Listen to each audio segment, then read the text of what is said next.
Nadir Azərbaycanın məğlub edilməz sərkərdəsi sayılır. Lakin doğrudan da bu məğlub edilməz olur.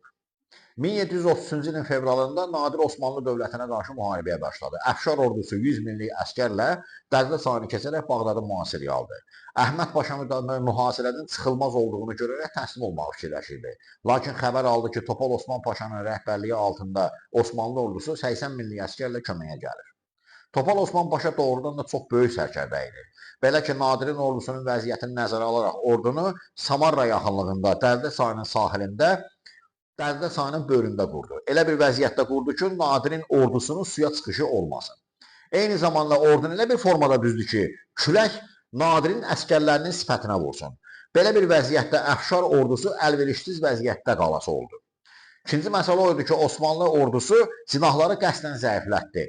Belə bir vəziyyətdə Əfşar ordusu onun sol cinahına hücum edərkən qəfildən çox ciddi müqavimətlə rastlaşdılar və böyük itki verdilər.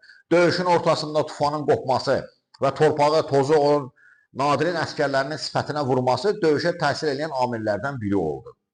Nadir özü döyüşdə şəxsən iştirak edirdi. Ərəblərin xəyanəti isə döyüşü artıq Osmanlıların xeyrinə yönəldirdi. Əfşar ordusunu vahimiyə salan isə Nadirin döyüşdə yaralanması oldu. Və belə bir şayiə yayıldı ki, güya Nadir döyüşdə öldürülür və Əfşar ordusu yavaş-yavaş geri çəkilməyə, sonra da qaçmağa başladı. Beləliklə Samarra döyüşü Osmanlı ordusunun qəti qələbəsi ilə başa çatdı. 30 min Əfşar əskəri öldürüldü, 3500 nəfər isə əsir düşmüş idi. Bağdadın mühasirəsindən isə əl çəkmək lazım gəldi.